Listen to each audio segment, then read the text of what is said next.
Le Festival de Cannes célèbre dans quelques jours les 50 ans de 2001 l'Odyssée de l'espace de Stanley Kubrick avec une projection très chic en 70 mm s'il vous plaît et présentée par Christopher Nolan.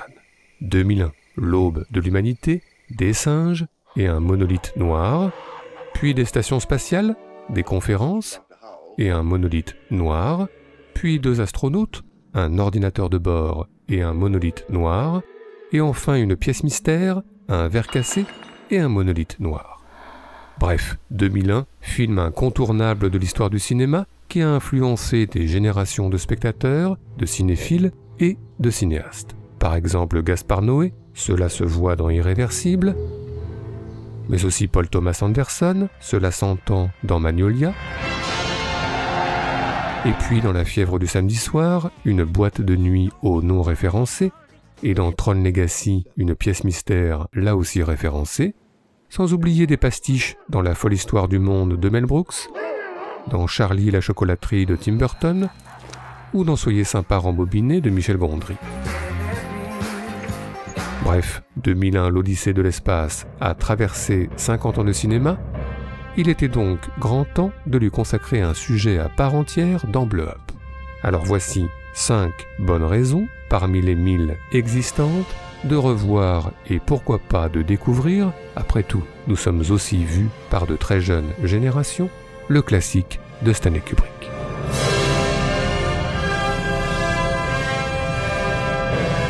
Raison numéro 1.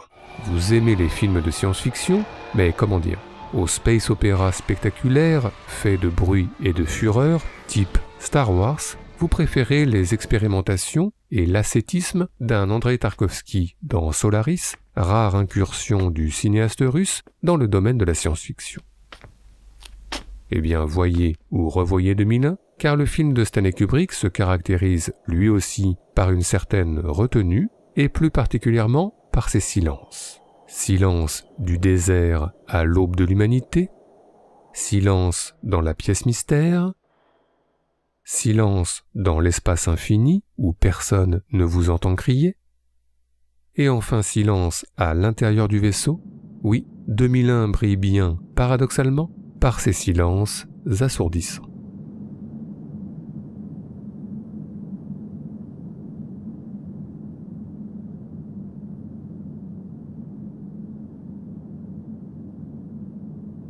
Raison numéro 2. Vous aimez les rimes au cinéma, qu'elles soient rapprochées, comme dans Laurence d'Arabie, une flamme d'allumette qui s'éteint ici, et un soleil qui se lève là-bas, ou que ces rimes soient plus espacées, comme dans Hiroshima mon amour, des mains comme des griffes sur un dos au présent, j'ai tout vu, tout, et des mains comme des griffes sur un mur dans le passé. à se faire saigner. Eh bien voyez ou revoyez 2001, car c'est connu, le film contient de célèbres rimes. Un os lancé dans les airs qui laisse la place à un vaisseau flottant dans l'espace, ou un peu plus loin, un autre vaisseau dans l'espace qui laisse la place à un stylo en apesanteur. Mais notre préféré est une rime espacée, la caresse, l'effleurement du monolithe mystérieux par des singes à l'aube de l'humanité. Un geste primitif qui va rimer avec celui des scientifiques découvrant un autre monolithe toujours aussi mystérieux, même après des milliers d'années d'évolution.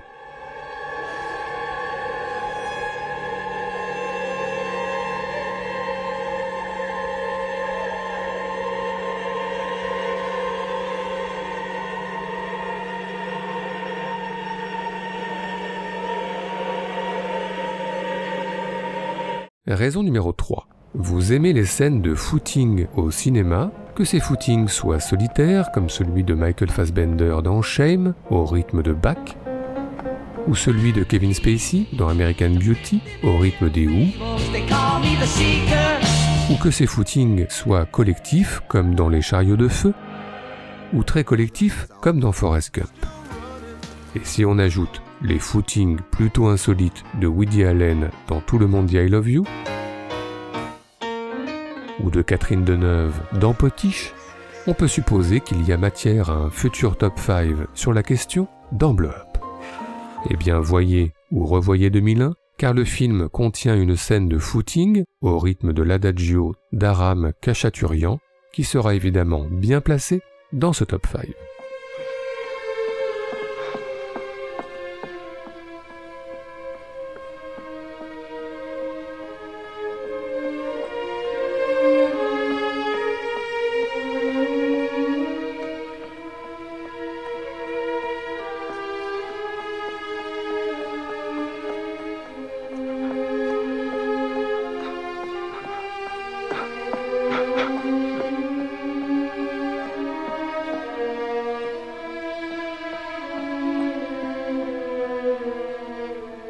Raison numéro 4.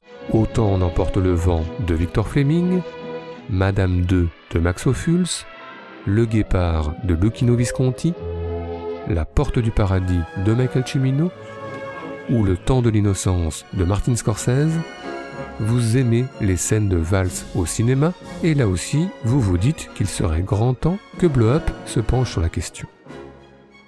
Eh bien, on vous l'annonce tout de suite. Numéro 1 de ce top qu'il faudra bien faire un jour, 2001 évidemment.